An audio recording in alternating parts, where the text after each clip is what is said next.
Hello students, welcome to my channel Engineers Academy.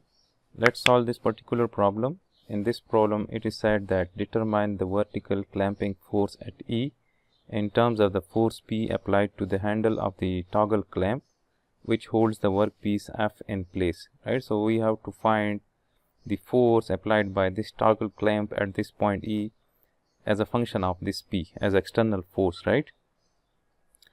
So now what will happen is that if we apply this force P, so this due to this force P here we will have E force which will be acting in the downward direction that will hold this workpiece, right?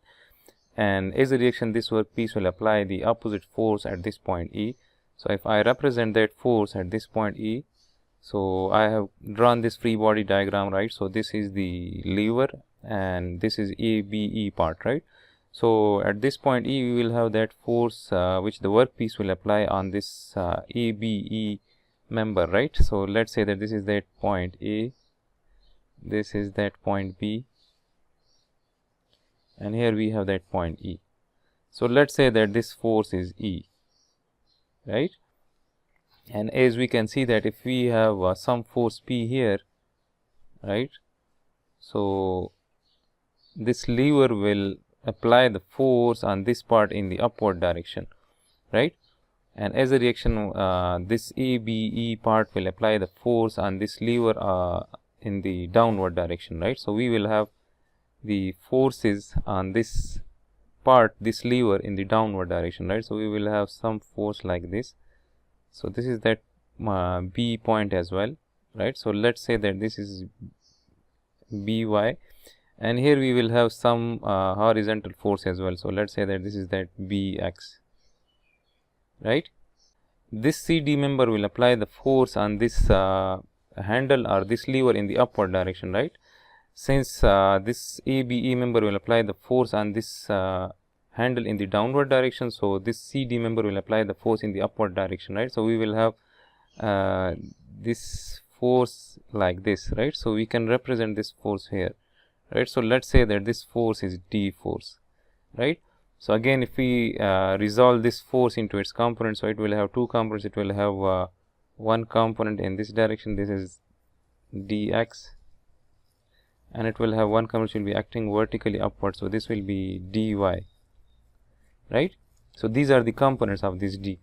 So here we are given these dimensions, right? So we can find this CD length, we can find this CD member length by using these two. We can use this triangle.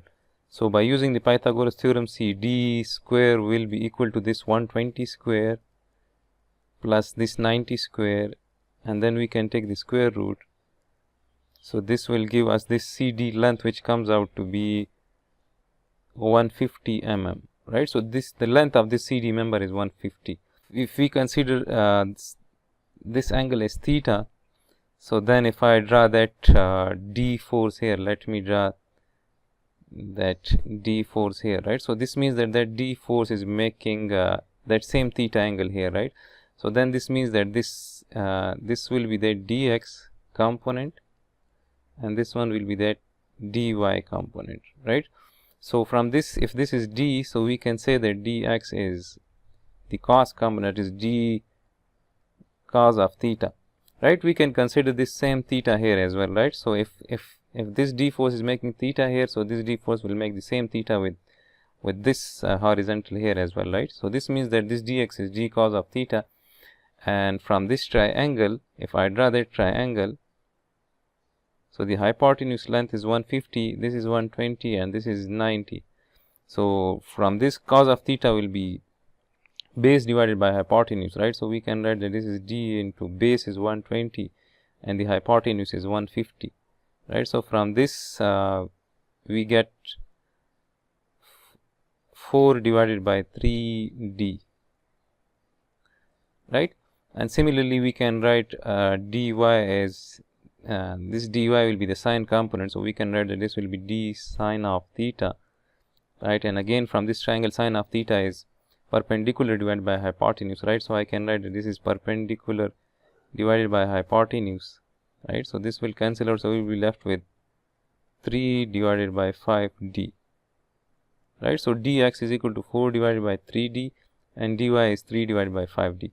So now if I remove this resultant, right, since we have replaced this resultant by these two components, right, so dx is this thing in terms of d and dy is 3 divided by 5d, right?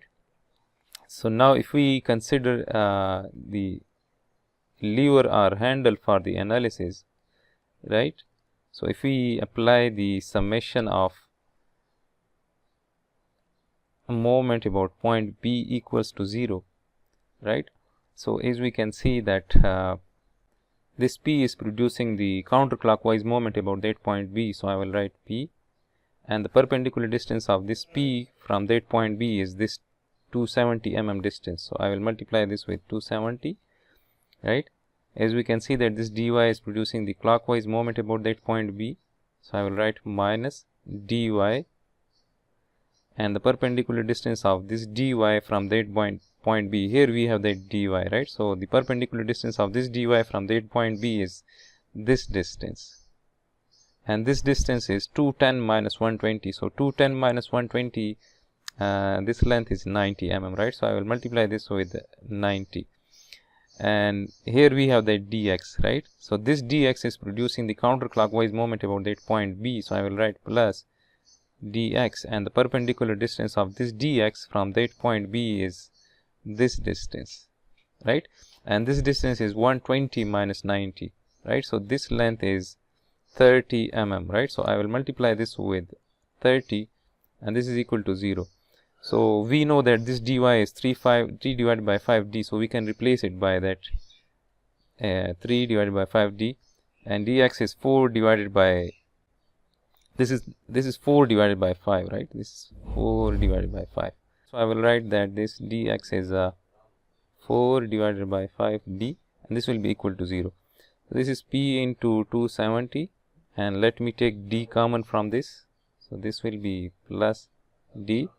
This will be minus 3 divided by 5 into 90 plus 4 divided by 5 into 3, and this is equal to 0. Right, so when we solve this using calculator, so this gives us 30, I think, right? So minus 3 into 90 divided by 5 plus 4 into 30 divided by 5.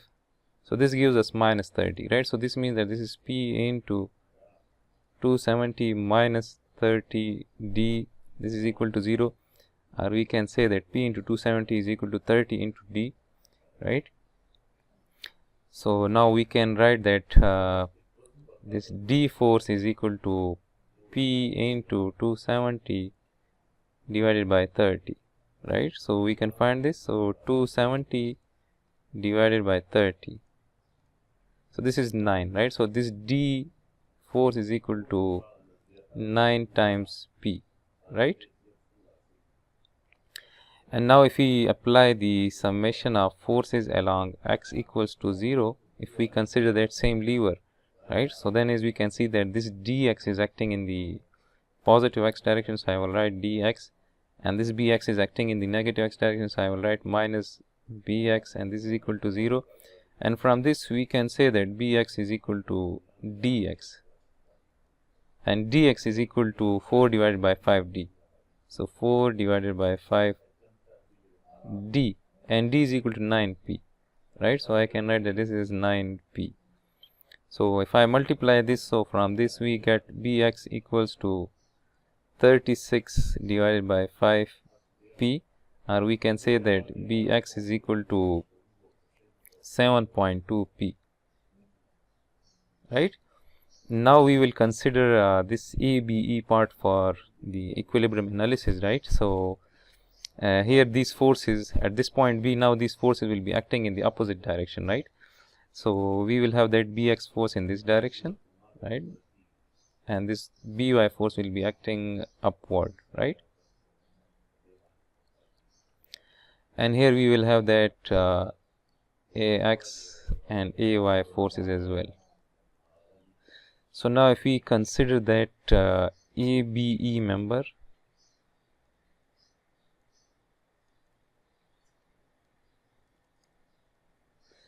so now if we apply the summation of moment about point A equals to 0, right.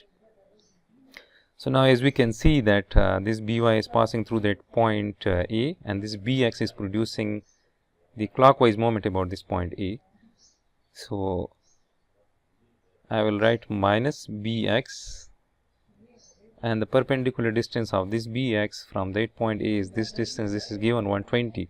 So I will multiply this with 120, and this E is producing the counterclockwise moment about that point A. So I will write plus E, and the perpendicular distance of this E from that point A is again 120 mm, right. So I will multiply this with 120, and this is equal to 0. So if we divide this whole equation by 120, so we will be left with minus Bx plus E. So this means that E is equal to Bx, and Bx is equal to 7.2 p, right. So in the problem we were asked to determine the vertical clamping force E in terms of force P, right. So E equals to 7.2 p.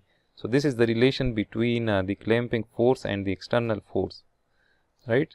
So now if the external force is 1 Newton, so then the clamping force will be 7.2 Newtons, right. So this is the relationship between the clamping force and the external force that was required. So I hope you people would have understood this particular problem. Subscribe my channel if you haven't subscribed my channel yet. Also like this particular video if you want me to solve such more problems.